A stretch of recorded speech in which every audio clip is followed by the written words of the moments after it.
HQ Maniacs. Elas publicam desde 2010, elas fazem toda a criação dos mangás e demoraram praticamente 10 anos para conseguir publicar os mangás delas.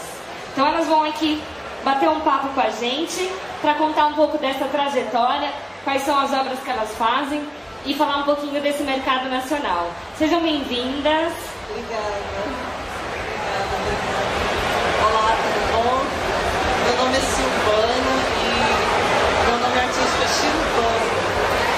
Eu resolvi fazer esse Shirubana porque na língua japonesa eles não falam Silvana, então eles falam Shirubana, então eu resolvi adotar esse nome. E eu sou a Sônia. Sônia vem de Sônia mesmo. Sou desenhista e nós formamos juntas o Futagô Studio e trabalhamos, publicamos na HQ Maniacs, que é conhecida como HQM mesmo, né? Ela está há 10 anos no mercado e criou o selo de mangá em 2010 e a gente teve a sorte de conseguir publicar, entrar nesse selo, né, de mangá. E começamos, estreamos aqui mesmo no Anime Friends, né, em julho de 2010. Só que para a gente conseguir publicar foi muito difícil. Nós levamos 10 anos para conseguir isso, né? E o resultado está aqui. Esse aqui é o meu, chama O Príncipe do Best-Seller. São 6 volumes, já chegou no final. E esse aqui é o da Shirubana, chama-se Vitral. É um boys love, publicado, foi o primeiro boys love publicado por editora no Brasil. Então a gente tem muito a agradecer ao nosso editor, porque ele acreditou no projeto e ele não teve medo de publicar um boys love pela primeira vez. E muito menos de publicar obras desenhadas no sentido oriental. Elas são desenhadas como se fosse um mangá mesmo. E esse aqui também é uma publicação nossa também. A gente também faz outros títulos por conta. É um especial produzido por nós, nosso estúdio, que chama Futagô Studio. E a gente resolveu ser profissional na área de quadrinho, né? Há bastante tempo. Só que é muito difícil publicar no Brasil, porque as pessoas não têm um mercado de quadrinho, não tem um público grande que curte quadrinho nacional. E a gente acabou se surpreendendo, porque a gente falou, vamos fazer o nosso estúdio em 2009. Aí em dezembro de 2009 a gente fez o estúdio e em janeiro de 2010 a gente já tinha uma editora. Eu entrei em contato, ela chamava Quadrix e ia publicar O Príncipe do Best-Seller. Aí saiu no site, chamou bastante atenção, até foi uma surpresa, né, era uma editora do Ceará. E tava chegando gente nova, né? A gente falou, vamos publicar com eles, tentar pelo menos, né? Aí eu mandei num domingo e na segunda-feira eles mandaram a resposta. Falei, nossa, finalmente, né? Alguém vai publicar a gente. Só que infelizmente o editor deles teve um problema, faliu a editora, não sei o que aconteceu. Aí eu pensei, nossa, acabou o sonho, né? De novo, né? Porque a gente fica com carão, porque a gente foi anunciado no site que ia sair, aí não saiu. O trabalho a gente ficou cozinhando 3 meses, né? 3 meses. Aí eu falei, putz, agora foi anunciado, a gente passa vergonha no mercado. Aí eu falei, não, vamos tentar de novo. Aí o Estúdio Season estava para lançar um quadrinho com HQM. Também é um estúdio nacional. É um estúdio nacional. Eu falei, vamos sondar essa editora, ver se elas gostaram da editora, com certeza a gente também ia gostar. Daí eu entrei em contato com o editor Carlos, e o Carlos falou, legal, né? Vamos publicar também, tive uma resposta bem rápida. Mas eu acho também que essa resposta rápida veio porque a gente buscou um pouco de conhecimento na área também. A gente ficou bastante tempo procurando como que escreve um quadrinho, como que é um mangá, como que eles fazem lá, como que é produzido. dia no roteiro e no quadrinho. Aí eu trabalhei, né? Depois falei, eu levo 3 meses para fazer uma edição de 64 páginas. Eu trabalhei seguido, né? Eu fiz o roteiro em 8 dias, eu já tinha história. E eu fiz o primeiro capítulo várias vezes. Eu desenhei, busquei saber como que colocava as retículas, né? Que é branco e preto, como que diagramava. E deu certo, a gente acabou conseguindo publicar em outubro, né? Não, foi julho, isso. Só que como a gente é autodidata, não existe curso de mangá no Brasil. Você tem que desenhar você mesmo. E essa que é a parte difícil. Aí no ano 2000 a gente fez um curso de roteiro com o Estúdio Cisa, que era uma Serra que deu aula pra gente.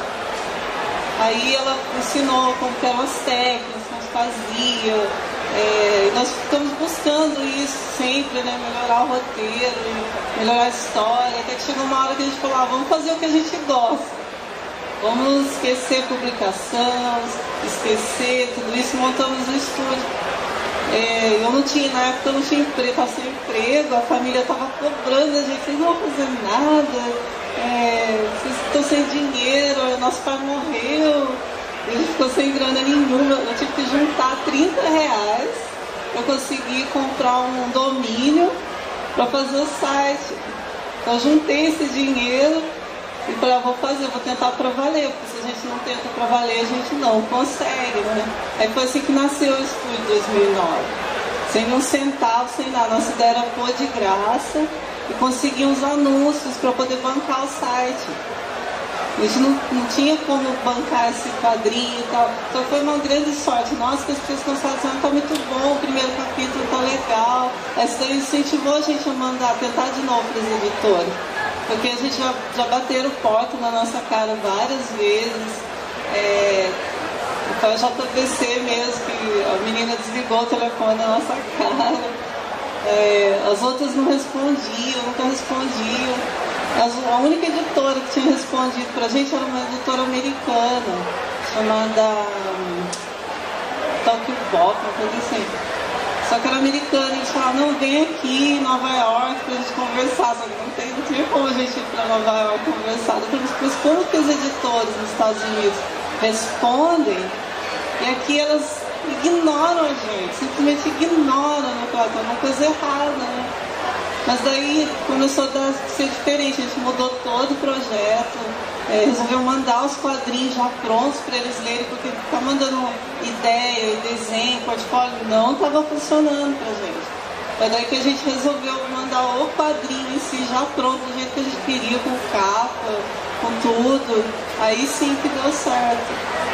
Então assim que a gente teve resposta, pelo menos. Só que daí depois que a gente publica, vem a parte complicada da coisa, porque também não é só, agora a gente vai ganhar dinheiro, né, tá de boa, não sei o quê. Não parou aí. A editora teve problema, ficamos quase 2 anos sem publicação, apesar dos exemplares estarem prontos. E eu falei, a gente caiu na maldição do quadrinho nacional, que você publica um, né?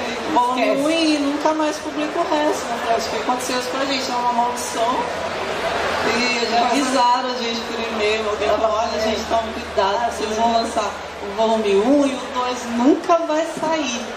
Aí a gente ficou 2 anos esperando pra sair o 2 e o 3, claro, maldição do mangá nacional. Acontece com todo mundo, vai acontecer com a gente. A gente resolveu insistir, porque o que acontece com os brasileiros é que eles lançam aí não vende bem, acontece alguma coisinha, eles já desistem. Aí o mercado não vai. Eu falei, é por isso que as coisas não estão andando. Porque as pessoas desistem, porque é fácil desistir. Porque você não ganha bem, trabalha pra caramba, tem que ter outro emprego, porque senão você não sobrevive. E é mais fácil você falar, chega, né? Vou desenhar por hobby, porque não tem editora, não tem nada seguro. A gente sabia que podia rolar diferente, porque a gente fazia fanzines, e esses fanzines a gente vendia via correio. A gente chegou a vender 100 fanzines em uma semana, depois que anunciou na Animedor. Eu falei, deve vender, né? Só que a gente conseguiu vendesse bastante o volume 1, né? Foram quase 3 mil cópias, foram vendidos, foi uma super surpresa pra gente, então resolveu pôr na banca. Sim, os editores falavam pra gente que o quadrinho nacional vende no máximo 300 cópias. Eles lançam porque eles gostam dos artistas, são amigos dos artistas. E eu falei, vamos lançar, ele vai falir a editora, mas o cara quer fazer. Aí vendeu, em uma semana, na Comics vendeu 250 cópias, o volume 1 de cada, e vendeu também bastante aqui na Anime Friends. Aí o editor falou, nossa, nenhuma revista nossa vendeu tanto assim em uma semana e tão rápido, né? E vendemos mais que o título estrangeiro que ele trouxe, que era o Roof Fighter. Ele falou, vamos pôr na banca, né? Daí foi pro Brasil todo, das capitais, e só que na banca não foi tão bem assim, né? A gente vendeu 40% só dos volumes, né? Acho que foi isso que desanimou, ele ficou 2 anos sem lançar o resto. Mas a gente insistiu e daí ele teve problemas, né, pessoais, tudo, né? Porque o problema pessoal é uma coisa que atrapalha aqui no Brasil, porque morre alguém na sua família, o brasileiro larga tudo, deixa na mão dos outros. Ele entendeu isso daí. E daí ele voltou com tudo. Aí ele publicou 2 e 3. Daí começou, a gente também resolveu vender as revistas, né?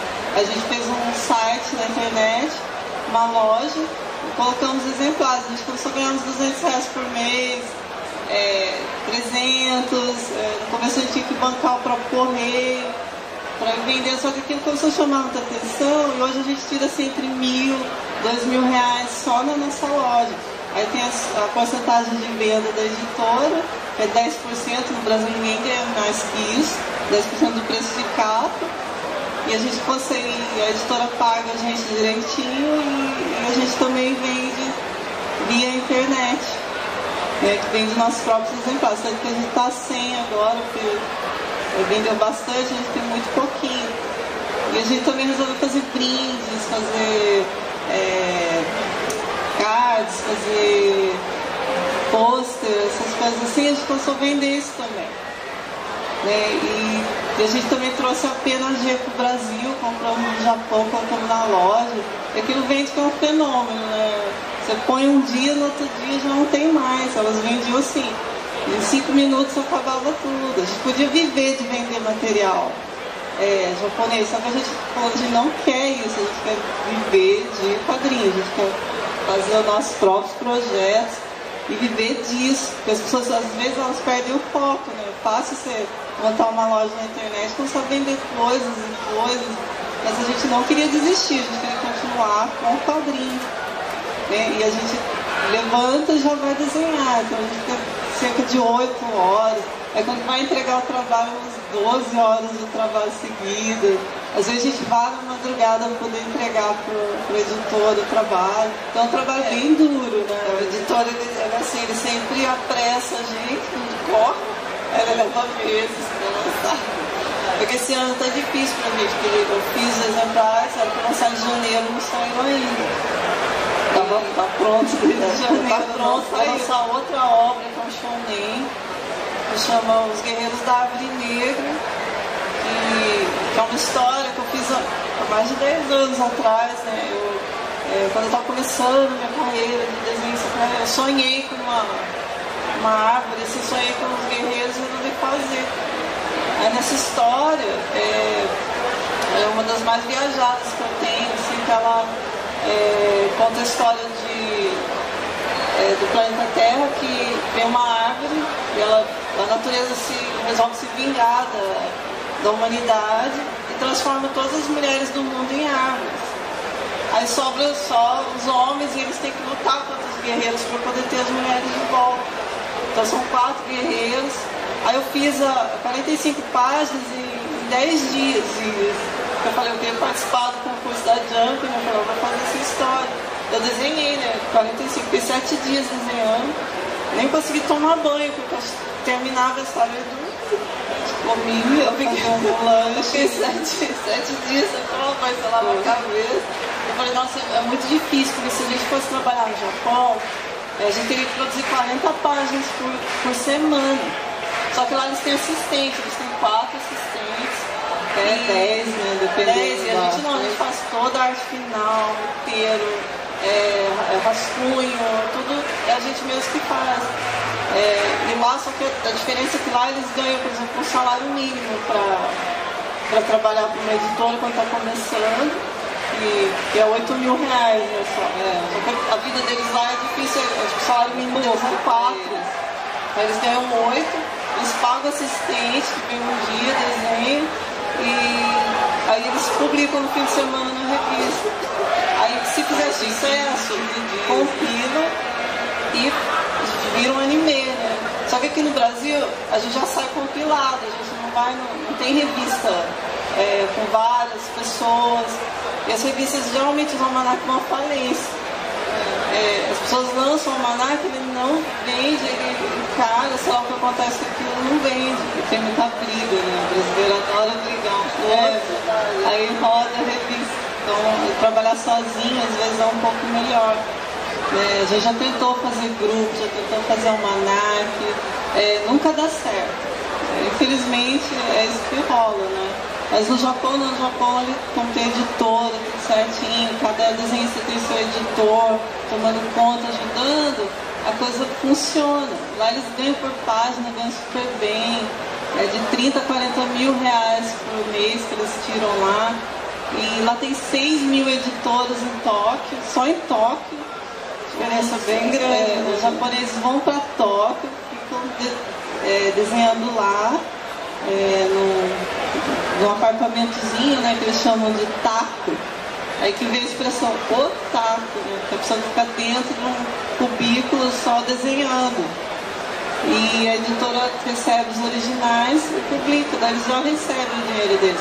Aqui pra gente receber a gente leva meses. Lá não, lá é direto, né? Seria um sonho trabalhar lá. Até já tive proposta, eles gostaram do nosso trabalho, né, no Japão. Eles falam assim que tem que morar aqui também, né? Eu falo, não vou. Uma coisa assim que a gente vai seguindo, a gente vai vendo que melhorou no Brasil, é o contato com o editor. Hoje em dia você tem mais contato, você tem Facebook, você tem e-mail, você pode mandar o trabalho por e-mail, é tudo mais fácil. Antigamente você tinha que vir falar com o editor. Isso aí também acabava um pouco com a facilidade, né? Eu vejo assim que os jovens hoje em dia eles têm mais facilidades para lançar o trabalho, mostrar o trabalho, tem internet. Há uns 10, 15 anos atrás, a internet era discada, era horrível, que os computadores eram ruins. E fazer um mangá no celular, né? Era assim que era o computador antigamente. Photoshop impossível de você ter. Rodar direitinho, é muito duro de trabalhar com equipamento ruim. A gente teve que comprar equipamentos bons, né? Investir. Se você não investe, assim, a gente acredita que conta um pouco com a sorte, porque chegou uma hora que liçou meu scanner, liçou o computador, não tinha mais internet, a gente estava.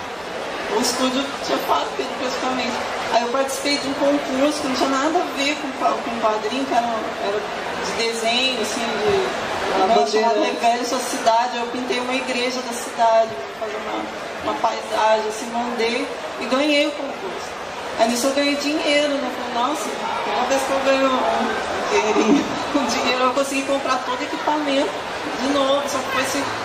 Foi na sorte, foi nossa, eu não acredito, como se Deus vai ajudando a gente, que a gente a minha amiga que achou o papelzinho de concurso no banheiro e deu pra mim. Participa aí. E a gente ganhou o concurso e conseguiu equipar todo o estúdio. Aí hoje, graças a Deus, a gente tem um estúdio bom, com um computador bom, com mesa digitalizadora, com scanner bom, com internet boa. A vida melhorou bastante depois que a gente publicou. Agora a gente faz workshop no Brasil todo. E o brasileiro ganha bastante dinheiro com isso também, com workshop, com palestra. E eu me surpreendi também.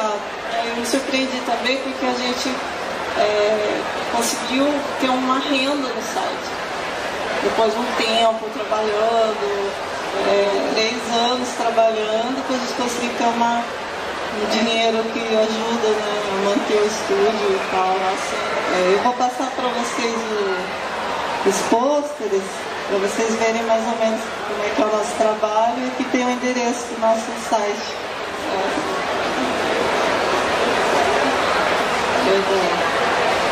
Esse pôster também a gente mesmo que produz. Esse pôster, né, parece que vão fazer para a gente distribuir.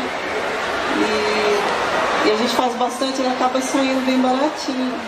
Aí os brindes que a gente faz na loja acabam custando barato e acabam sendo pagos, né? Por si só eles se pagam.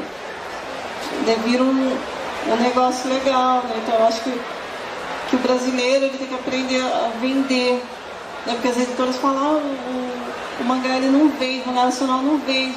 Mas eu acredito que não vende porque as pessoas não se empenham na venda. Eles não sabem vender o nacional. Não sabem vender, porque é muito fácil pegar um produto internacional, colocar ele na banca, ele vende por si só. Por que vende por si só? Porque ele já é conhecido. Ele chega aqui, todo mundo já leu Scan, já viu anime. Eles falam, vou colecionar, né, o trabalho. Aí o brasileiro não, a editora ela não faz muita propaganda. É mais fácil elas ficarem lá no Facebook falando a nova obra de Cicrano, não sei quem. E o brasileiro ele esquece, ele joga lá no canto e se virem com vocês. Não nos dão valor, outras palavras. Então a gente mesmo tem que correr atrás. Matéria em jornal, matéria em revista. É a gente mesmo que corre atrás. Né? Porque o editor também ele é muito ocupado lá com as outras revistas deles. Eles não têm tempo, ninguém vai ajudar a gente a fazer essa propaganda. Então você tem que ter contato, não pode ter vergonha de ir atrás, falar com as pessoas, de criar um blog, de falar da sua vida, né, e de levar crítica, porque a gente foi bem criticado antes de lançar, né, um pouco antes do lançamento. As pessoas chamaram de cópia, que a gente não era original, que desenho ao contrário era antiprofissional, anti-brasileiro, que as pessoas não deviam fazer isso porque quando você faz isso, está chutando o Brasil e não está valorizando a língua portuguesa. Mas quando a gente desenhou ao contrário, a gente não está pensando em ser japonês e tal. Até hoje acham que a gente é 50% nacional só. Eu desenhei ao contrário, com o nosso traço e tal. E também por ser uma das obras ser voz logo, né? As pessoas desdenham um pouco, né? Então na hora da crítica elas falam, olha, eu não leio esse tipo de quadrinho, mas até que tá bom. Então a gente leva isso até como um elogio, porque são vozes que a maioria das pessoas que falam de quadrinhos são meninos e eles gostam de shonen e tal. Então pra falar da gente eu fico um pouco constrangido. Já vem na defensiva, né? Eu não curto isso, mas então a gente tem que vencer essas barreiras e tá sempre colocando nosso trabalho, fazendo amizade. Agora não acontece mais, as pessoas já acostumaram. O trabalho do Tango Estúdio, né? Desenhar ao contrário virou a nossa marca. E agora a gente consegue fazer com que as pessoas entendam, queiram ler, tenham uma oportunidade de ler. Né? Alguns acusaram a gente de estar fingindo ser uma obra japonesa para enganar as pessoas. Né? Isso aí não existe, é sempre foi o nosso traço. Porque quando a gente começou a desenhar mangá, a gente era bem pequenininha, a gente já via os animes, né, com o negócio todo. E o nosso tio, ele desenhava o Homem-Aranha, né? Então a gente começou gostando do comics, né? Dos heróis, tal. Ele era nada desenhando. Aí a gente viu o anime com primeira vista, assim, porque sempre foi fácil de desenhar, então a gente falou assistindo que, sei lá, criava umas historinhas e tal. Sim. E eu acho assim que o mangá é o único quadrinho que também atrai as mulheres. Que você pode ver assim, a gente gostava de ler quadrinho antes, né? Ler coisa de comics e tal. Mas aí a gente se apaixona mais por arte, né? Porque ele é mais cotidiano, tem mais um mundo feminino, então é uma coisa que a gente gosta muito, a gente acaba gostando dos heróis, quadrinhos. E uma coisa que eu gostei muito do mangá é que às vezes o personagem principal ele morre. Eles matam, eles não têm dó do personagem. Então eu acho que é um pouco mais a realidade. Não sei dizer assim. É uma falsa realidade, mas é divertido. Tudo, mas eles adoram. Então as mulheres gostam. E isso atrai o público feminino. Tanto que o meu público é feminino. Na sua maioria, né? Mas tem os meninos que gostam também. Eles adoram o Boys Love. E curtem bastante, curtem, né? E eu tento contar uma historinha, eu vi assim que o brasileiro, quando ele quer que o brasileiro desenhe, ele vai que passe a nossa cultura no quadrinho. É quase impossível a gente não passar a nossa cultura no quadrinho. Mesmo a gente fazendo ele passar em outro mundo, em outro universo, aquele personagem ali é brasileiro. Não tem como. O fato de a gente tomar café preto de manhã já é a cultura da gente, né? Sim. O jeito da gente falar. Eu vi assim que muitos derraparam nessa ideia, porque eles queriam pôr uma história do Brasil ali, um folclore do Brasil, relação a todo mundo, só que daí você não cria uma história legal, que atinge o jovem, né? E aí eu percebi assim, eu falei assim, vamos analisar o nosso público, antes de publicar, né? Aí eu percebi assim, que são pessoas que elas já são globalizadas. Gostam de Japão. Gostam de Japão, da cultura japonesa. Porque você pensa assim, mas se eles vão se identificar com a cultura brasileira, por que eles gostam de quadrinho japonês? Que a gente está aprendendo outra cultura, o negócio todo. Só que eles já gostam. Então eu pensei, se você for forçar a barra, né? Fazer um negócio muito nacional. Verdade. A não ser que você goste, seja o seu estilo. Sim, aí sim você pode conseguir publicar essa história, porque eu acho que a nossa editora, que é a HPM, ela é muito aberta a todo tipo de história. Tanto que o nosso editor, o Carlos Costa, está vendo outros mangás também, está olhando outras publicações, outros estilos também. E ele queria muito publicar vários brasileiros, mas tem gente que não aceita publicar, tem gente que é convidado e não aceita, por causa de um amigo nosso que o editor é louco para publicar ele, mas ele, isso não dá dinheiro, eu não sei, isso, aquilo, e acaba porque a pessoa não decide se ela quer ou não. Eu acho que é uma aventura, não custa nada você tentar. Você manda o seu trabalho, envia e espera uma resposta. Eu acho que, mesmo que não venda nada, eu acho que é uma experiência bacana. Você tem uma editora. Assim, a gente já foi independente, tá bem diferente. Independente. A gente já começou vendendo fanzine, negócio todo, fazendo coisas. Apesar, depois que você publica para uma editora, você tem um público maior, uma visibilidade maior e começa a entender melhor o seu público também, quem lê. E eu comecei a ter um feedback. A melhor coisa que tem para o artista é ter um feedback. Eu ler e falar o que ele achou. Ler falar o que achou, das histórias. E eu reparei assim, que as pessoas gostam dos personagens, guardam o nome, apesar de eu ter colocado nomes difíceis. As pessoas, elas são assim, bem antenadas, elas descobrem até na crítica delas descobrem coisas que eu não notei. Eu penso, o personagem fez tal coisa. Daí eu até explico depois porque que ela tem essa atitude. E por ele estar sendo assim, um mangá fabricado de 3 meses, a pessoa lê, ela faz um feedback, a gente repensa no roteiro, repensa a ideia, aí sim a gente consegue explicar direitinho, fazer com que o leitor vá acompanhando as histórias. E eu consegui também fazer um audiodrama. Eu não trouxe ele aqui, mas eu deram a ideia de fazer, né? Eu reuni uns fãs dubladores. Eu nem sabia que existiam fãs dubladores. São pessoas que dublam anime, dublam filmes japoneses, mas eles não são profissionais, eles são amadores, mas eles são muito bons. Aí eu consegui selecionar alguns, de várias partes do Brasil, num fórum de fãs dubladores. Eles gostaram do meu trabalho e quiseram fazer os personagens. Aí eu fiz um roteiro, fiz um roteiro com audiodrama um pouco diferente de mangá, porque a gente tem que pensar no som e tal.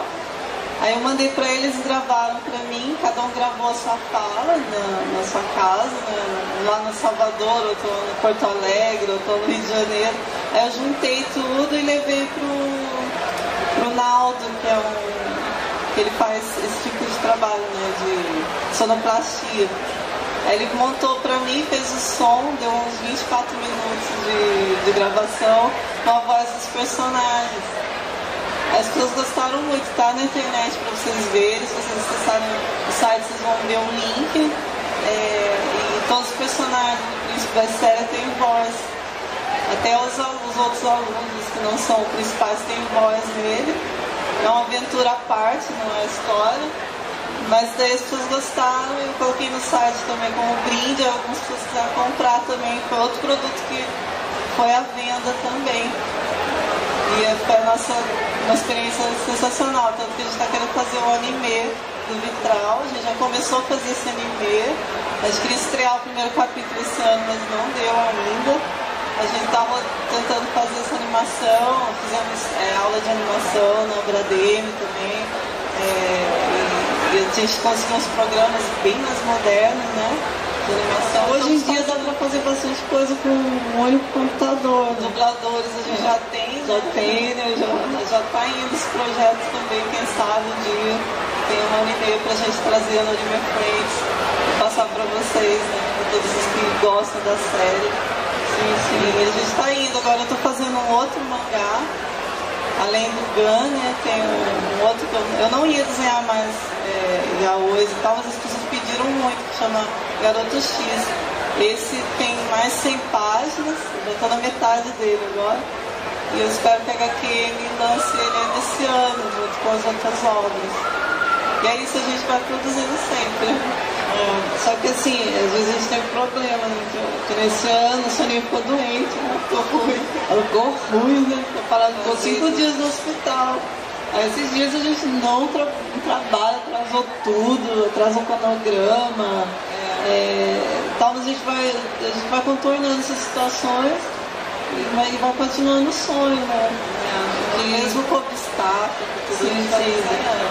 E desenha tanto que a gente desenhava uns tempos atrás, porque cada saúde mesmo, se você ficar muito tempo desenhando, você vai ficando doente. A gente diminuiu a carga horária, mas a gente produz todos os dias. Eu acho assim que o brasileiro precisa assim, se adaptar ao mercado de quadrinho e desenhar assim, no seu tempo, desenhar quando pode, mas não desistir jamais, porque senão nunca vai ter ninguém desenhando. Eu não vendi, a gente também já chegou a ter projeto que não vendeu nada, então a gente tem que seguir o sonho, porque às vezes o nosso objetivo, o nosso sonho é acertar a história que atinja bastante pessoas.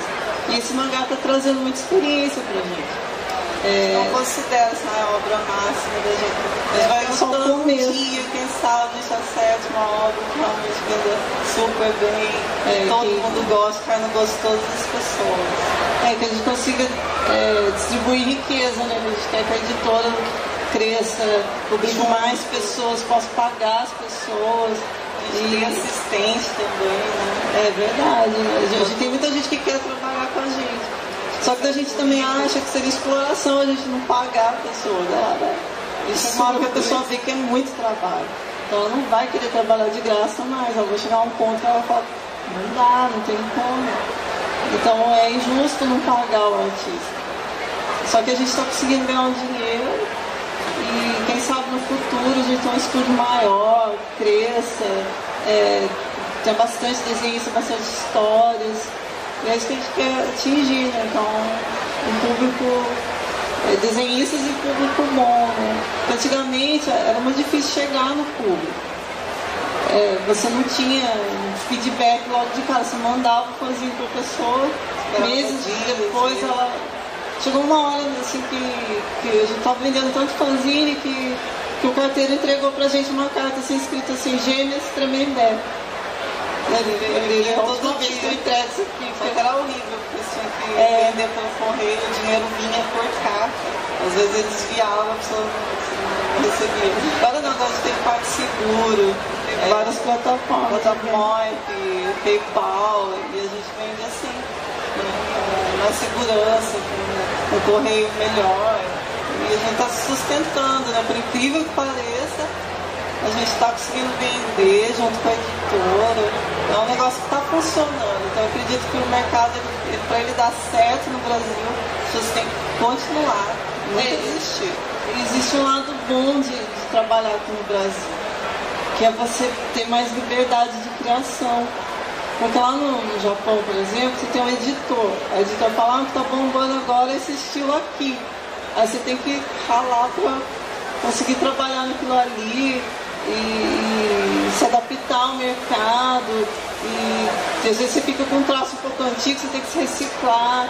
Então é muita cobrança do editor, muita coisa em cima. Aqui não, a gente trabalha viajado, mas a inspiração, erros e acertos, e a gente continua, desenha assim o que a gente quer. E o leitor também, ele tem o quê? Ele tem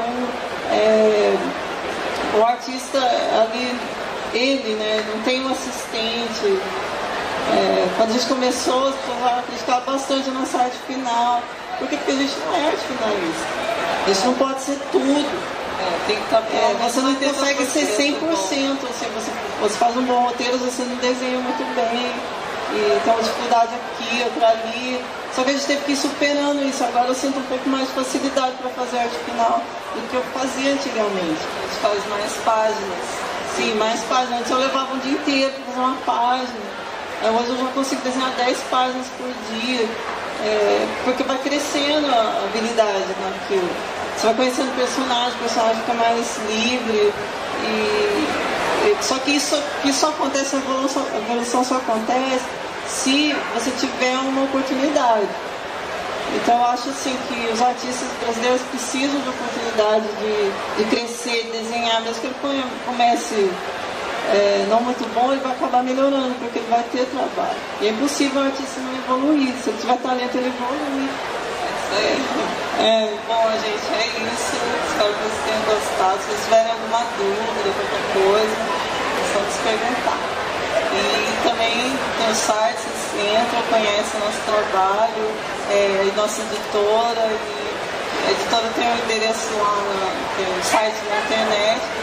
Quem tiver mangá, estiver interessado em publicar, envia sim o trabalho. Fala com o Carlos, ele dá uma olhada assim.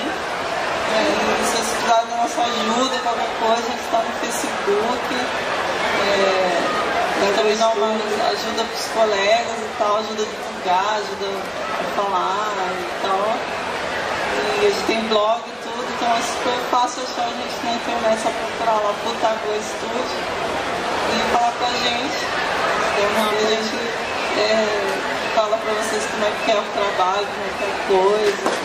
E dá uma olhada no trabalho de vocês também, se vocês tiverem. É isso aí. Muito obrigada.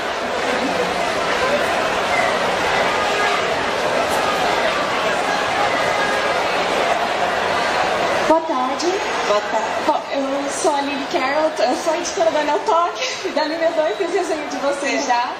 A pergunta era, a obra que você viu fazer para janeiro, era para ter saído... Desculpa. Era para ter saído em janeiro, é o Garoto X? E poderia dar um Era o vitral que ia sair em janeiro. Que era aquela parada? Na verdade nunca parou, né? A editora que não lança regularmente. Não tem uma periodicidade boa, né? E às vezes a gente para, às vezes a gente fica doente, não consegue fazer, acontece alguma coisa. Mas o Garoto X eu atrasei ele todo esse ano, justamente porque eu fiquei doente mesmo, né? Na semana que eu falei, vou dar tudo, terminar, eu vou parar no hospital, eu fiquei um mês inteiro parada. E agora que eu voltei com tudo, e eu espero que esse ano o Garoto X saia. Poderia dar uma prévia sobre o que é a história? A história do Garoto X é um psiquiatra, a história de um psiquiatra que se apaixona pelo paciente dele. O paciente dele é um paciente que não tem memória. Ele volta para a cidade natal dele, e lá ele tenta ajudar esse menino, e ele acaba tendo que lidar com esse problema de ser antiprofissional, de estar gostando de paciente e tal. Esse paciente tem um passado misterioso, e ele também tem um passado misterioso, e ele também busca descobrir o que é. E é um yaoi mesmo, esse é proibido para menores de 18. Nossos leitores são até menores de 18 mesmo, eles estão escondidos nas programas, mas eles têm cenas mesmo de relacionamento yaoi, né? Não chega a ser um lemon, não é explícito nada, mas esse é bem mais pesadinho que o vitral. O vitral nem tem muita coisa, né? O especial que mostra coisas, a noite deles, principalmente com os sinais, que é a primeira noite deles, né? As garotinhas é na íntegra, são 118 páginas. Tem bastante personagens também, outros psiquiatras e tal. Alguém quer perguntar? Boa tarde, meu nome é Diego. Eu só queria saber, de onde veio a ideia de fazer um mangá igual o Vitral Boys Lord? De onde surgiu? Já tinha alguma experiência?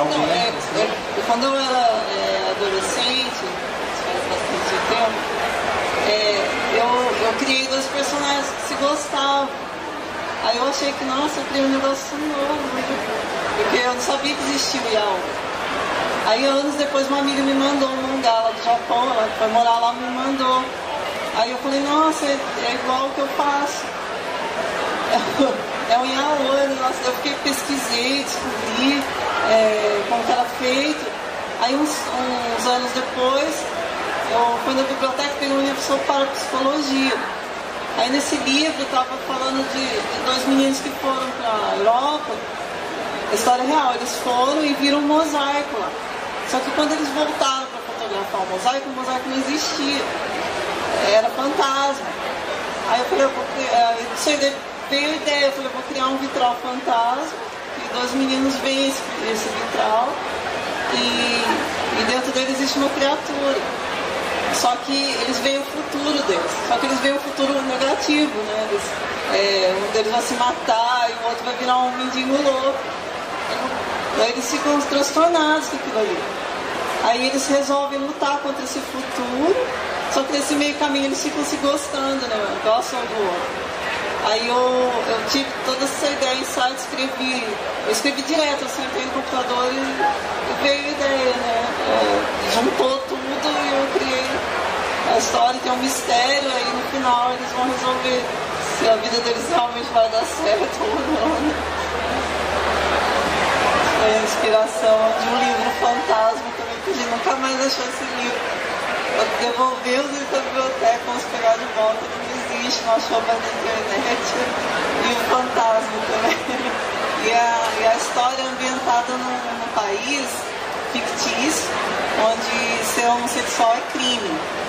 Então você vai preso mesmo. No Japão era crime também, se fosse pego fazendo isso, você pegava 10 anos de cadeia por ser homossexual. Na África são 5 países onde o homossexualismo também é crime.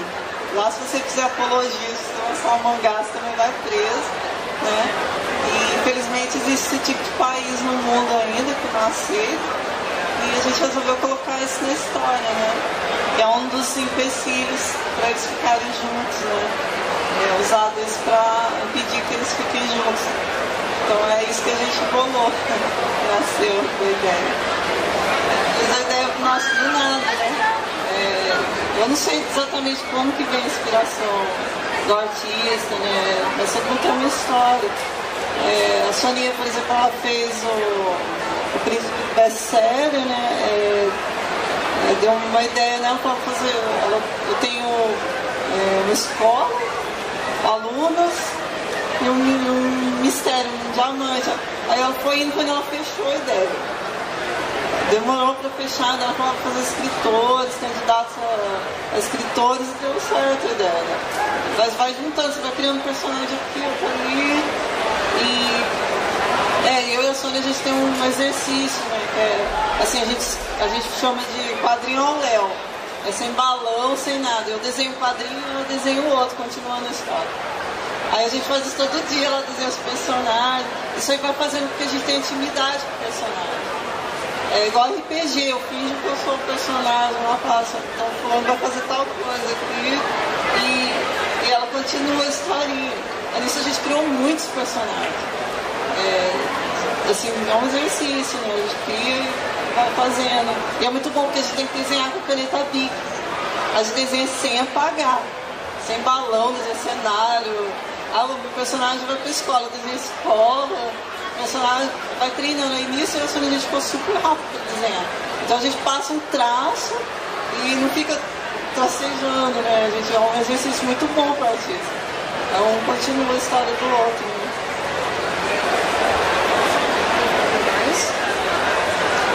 Não? Então, muito obrigada. Gente, e até a próxima.